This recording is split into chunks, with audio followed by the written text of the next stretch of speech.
അല്ല ഈ ഒരു ക്യാരക്ടറിലൂടെ ഉണ്ടല്ലോ ഇത്രയൊരു മെസ്സേജ് കൊടുത്ത് കുറച്ചു പേർക്കെങ്കിലും ഒരു മാറ്റം വരാൻ സാധ്യത ഉണ്ടാവുകയാണെങ്കിൽ അത് വലിയൊരു കാര്യം വലിയൊരു കാര്യമാണ്, വലിയൊരു കാര്യമാണ്. അപ്പൊ അങ്ങനെ എന്തെങ്കിലും അവർ പറഞ്ഞു എനിക്ക് എന്തെങ്കിലും മാറ്റം ഉണ്ടായി എന്ന് വന്നിട്ട് എന്തെങ്കിലും ആരെയും പറഞ്ഞിട്ടുണ്ടായിരുന്നു? നമ്മൾ പ്രിവ്യൂ കഴിഞ്ഞപ്പോൾ ചേട്ടൻ പറഞ്ഞു വളരെ ചെറിയ കാര്യമാണ് അയാളുടെ ജീവിതത്തിൽ അയാൾ മാറ്റാൻ പോണേ, പക്ഷെ ഇതൊരു വലിയ മാറ്റമായിരിക്കും. അതെന്താ എനിക്ക് തോന്നുന്നത് അമ്മേനോട് എന്തോ എടുത്തരാൻ പറയുന്ന ആളെപ്പോഴും പറയും അമ്മ അത് എടുത്തു തരുമോ, അല്ലെങ്കിൽ വൈഫിനോട് പറയും ഫാൻ ഇടാൻ പറയുന്നത്. അപ്പൊ ആള് പറഞ്ഞത് അതിനി ഞാൻ പറയില്ല അങ്ങനെ എന്തോ അന്ന് പറഞ്ഞു, അങ്ങനെ ഓർമ്മയുണ്ട്. ശരിക്കും കുറെ പേർക്ക് അവർക്ക് തന്നെ തോന്നും ശരിയാണല്ലോ നമ്മൾ ഇങ്ങനെ ചെയ്യാറുണ്ടല്ലോ എന്നുള്ളത്. ഇത്രയും കാലം നമ്മൾ ചെയ്ത് ശരിയായില്ല, അതെ അതെ മാറ്റണം എന്നുള്ളൊരു തോന്നലുണ്ടാവും. അതെ അതെ. അല്ല അത് ശരിക്കും അത് ഈ ഫാത്തിമ അല്ലെങ്കിൽ ഫെമിനിസ്റ്റ് ഫാത്തിമ എന്ന സിനിമയുടെ ഒരു വിജയം അത് തന്നെയായിരിക്കും. ഒരാളിലെങ്കിലും ആ ഒരു മാറ്റം വരുത്താൻ കഴിഞ്ഞു പറഞ്ഞാൽ അതായിരിക്കും സിനിമയുടെ വിജയം എന്ന് പറയുന്നത്. അപ്പൊ ഈ ഫാത്തിമ എന്ന ക്യാരക്ടറിനെ എങ്ങനെയാണ് നോക്കിക്കാണുന്നത്? ഷംല ഹംസ എങ്ങനെ നോക്കിക്കാണുന്നത്? ഞാനും ഫാത്തിമയും തമ്മിൽ ഒരുപാട് ദൂരമുണ്ട്. പക്ഷേ ഫാത്തിമ എന്നുള്ള ക്യാരക്ടറിന് എനിക്ക് ഒരുപാട് പരിചയമുള്ള പോലെ തോന്നാറുണ്ട്. നമ്മളിപ്പോൾ ഉമ്മ അമ്മൂമ്മമാര്, പിന്നെ ചിലപ്പോൾ നൈബർ, അങ്ങനെ എനിക്ക് തോന്നുന്നു ഞാൻ കണ്ട് പരിചയിച്ച ഒരാളാണ് ഫാത്തിമ.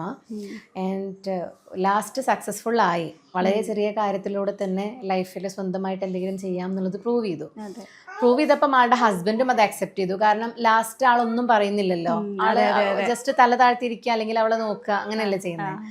അപ്പം ആളും ഒന്ന് ചേഞ്ച് ആയി എന്നുള്ളതാണ്. അപ്പം ആ ഒരു ജേർണി, ഫാത്തിമേന്റെ ജേർണി സക്സസ്ഫുൾ ആയി.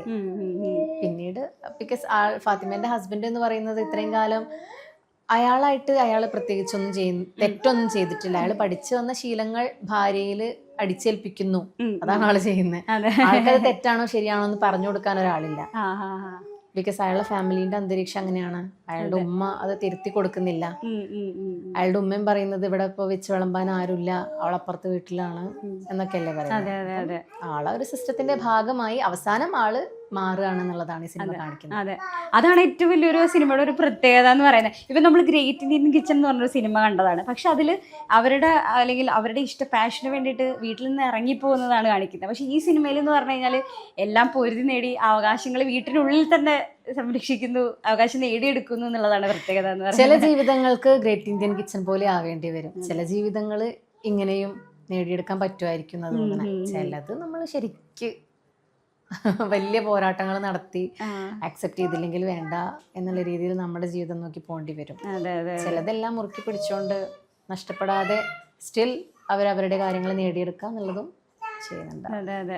അത് ശരിക്കും ഒരു വലിയൊരു കാര്യം തന്നെയാണ്. ആ സിനിമയിലൂടെ ഇത്രയും നല്ലൊരു വിഷയം കാണിക്കുക എന്ന് പറഞ്ഞാൽ അത് വലിയൊരു കാര്യം തന്നെയാണ്.